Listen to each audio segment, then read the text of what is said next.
चलिए guys, good morning. आज हम सेकंड वीडियो देख रहे हैं। कल हमने फर्स्ट वीडियो देखी थी, राइट, जिसमें हम लोगों ने पढ़ा था अबाउट लाइट, कि लाइट के क्या क्या कैरेक्टरिस्टिक्स होते हैं और लाइट कैसे हेल्पफुल है हम लोगों को इस वर्ल्ड को देखने के लिए, लाइट कैसे प्रोपोगेट करती है और उसके कुछ कैरेक्टरिस्टिक्स। आज हम लोग पढ़ेंगे कि एक लाइट प्रोपोगेशन किस तरीके से कर सकती है या फिर किस किस तरीके से कर सकती है। बेसिकली लाइट दो तरीके से प्रोपोगेट होती है। Number one is reflection and number second is refraction. खाली यही दो तरीके हैं जिससे लाइट चल सकती है।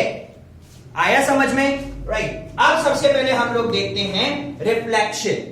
रिफ्लेक्शन के अंदर क्या होता है, एक ये लाइट रे आई, किसी भी सरफेस से टकराई और वापस चली गई, राइट। री का मतलब होता है अगेन और फ्लैक्शन का मतलब होता है बैंड होना।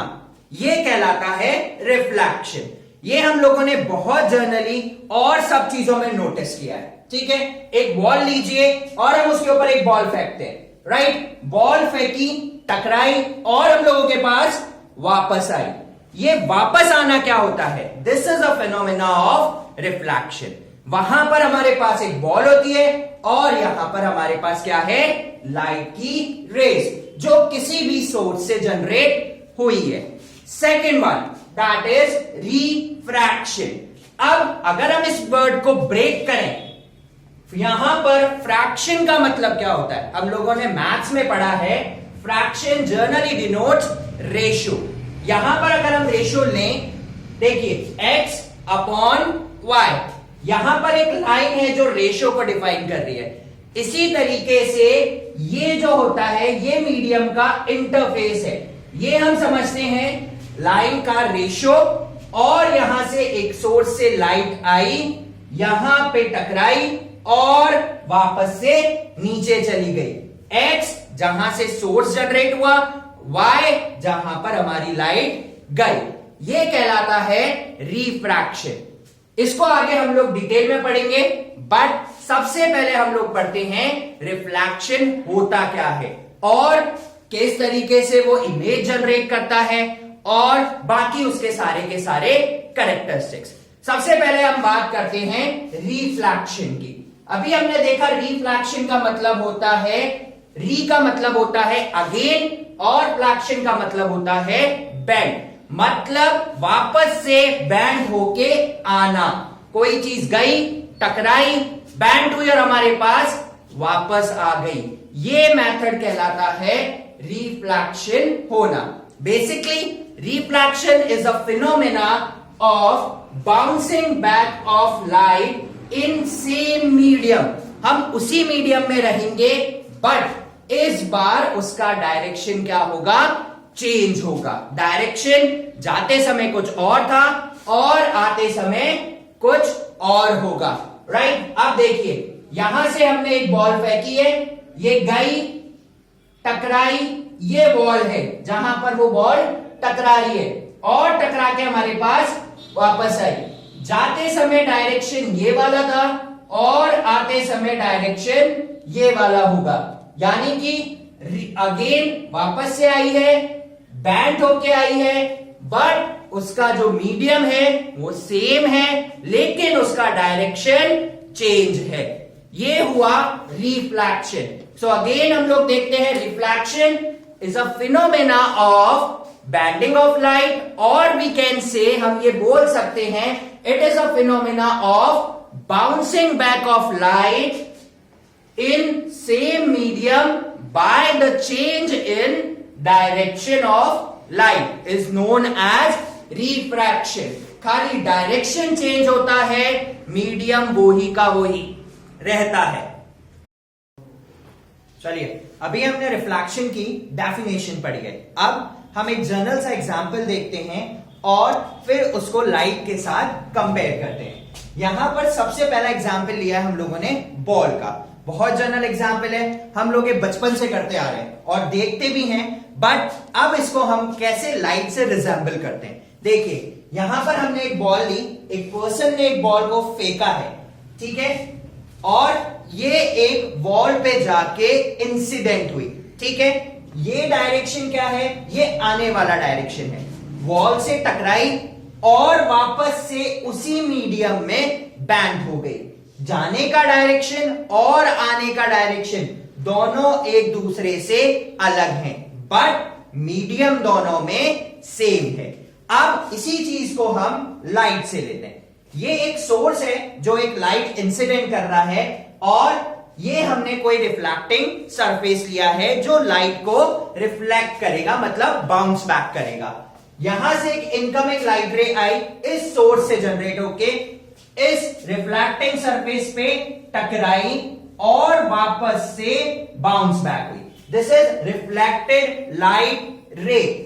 डायरेक्शन दोनों का चेंज है, बट दोनों का मीडियम जो है वो एग्जैक्टली सेम है, मतलब लाइट किसी दूसरे मीडियम या किसी दूसरी जगह ट्रैवल नहीं करती है, वो वापस से बाउंस बैक होके आ जाती है। एक और बहुत सिंपल सा एग्जांपल लेते हैं हम लोग। मिरर लीजिए, मिरर के ऊपर टॉर्च से लाइट इंसिडेंट कीजिए, ठीक है। हम लोगों को वापस से वो लाइट बाउंस बैक होके हमारी आईज पे आएगी।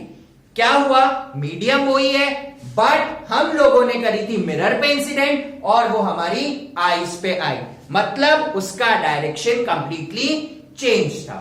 Now some objects reflects more light whereas some objects reflect less। अगर हम बात करें मिरर की, तो वो मैक्सिमम ऑफ द लाइट हमारे ऊपर वापस से बाउंस बैक करता है, लेकिन वही चीज अगर हम एक डल सरफेस से लेंगे या कोई इम्पॉलिश सरफेस है, जैसे हम लोग लेते हैं वुड इतनी ज्यादा लाइट को रिफ्लेक्ट नहीं करता है, वो उस लाइट को एब्जॉर्व कर लेता है, बट फिर भी थोड़ी बहुत लाइट वो क्या करता है, बाउंस बैक करता है। नाउ द पॉलिश्ड और the shining surfaces reflect more light in comparison to impolish surfaces. मतलब जितने भी सरफेसेस पॉलिश होंगे, सिल्वर पॉलिश हुआ, व्हाटसोएवर इट इज पॉलिश, ठीक है, वो मैक्सिमम ऑफ द लाइट को क्या करेगा, वापस से बाउंस बैक करेगा, ठीक है। सबसे बेस्ट रिफ्लेक्टर जो है that is silver metal. It is one of the best reflectors of light, जो मैक्सिमम लाइट को वापस से बाउंस बैक करता है। ये तो हुई रिफ्लेक्शन की कुछ कैरेक्टरिस्टिक्स या फिर रिफ्लेक्शन कैसे हो सकता है। अब हम लोग पढ़ते हैं reflection by a plane mirror. जब भी कोई लाइट रे रिफ्लेक्ट होगी, वो कुछ लॉज को या फिर हम कुछ बोल सकते हैं नियमों को फॉलो करती है। वो सारे लॉज कहलाते हैं लॉज ऑफ रिफ्लेक्शन। हम सबसे पहले इसको एक डायग्राम से समझेंगे, उसके बाद इन सब की डेफिनेशन लेंगे। देखिए यहां पर हमने लिया है एक प्लेन मिरर, राइट। अब ये एक सोर्स है जिससे लाइट आ रही है, राइट। यहां से ये लाइट आई, वो लाइट जो मिरर के ऊपर फॉल हुई है या मिरर की तरफ आई है, उसको हम लोग बोलेंगे इंसिडेंट रे। ये वो रे ऑफ लाइट होती है जो मिरर के ऊपर किसी भी सोर्स से आती है। यहां पर ये मिरर पे एक पॉइंट पे टकराएगी और वापस से बाउंस बैक होगी। ये जो लाइट गई, this is known as reflected ray. ये कहलाती है रिफ्लेक्टेड रे। अब जहां पर इंसिडेंट रे कोलाइड हुई और जहां से रिफ्लेक्टेड रे बाउंस बैक हुई, वहां पर हमने एक नॉर्मल ड्रॉन किया है। It is at 90 degree with the plane mirror, और तीनों का ये पॉइंट जहां पर तीनों मीट करते हैं, ये कहलाता है पॉइंट ऑफ इंसिडेंस। ये वो पॉइंट होता है जहां पर incident ray, normal and refracted रे तीनों आकर कोलाइड करती हैं। यहां पर तीनों रेज जनरेट होती हैं। अब एक होता है एंगल ऑफ इंसिडेंस, इसको हम डिनोट करते हैं स्मॉल आई से, और ये वो एंगल होता है जो इंसिडेंट रे नॉर्मल के साथ बनाती है। ये एंगल कहलाता है एंगल ऑफ इंसिडेंस। इसके बाद आता है एंगल ऑफ रिफ्लेक्शन।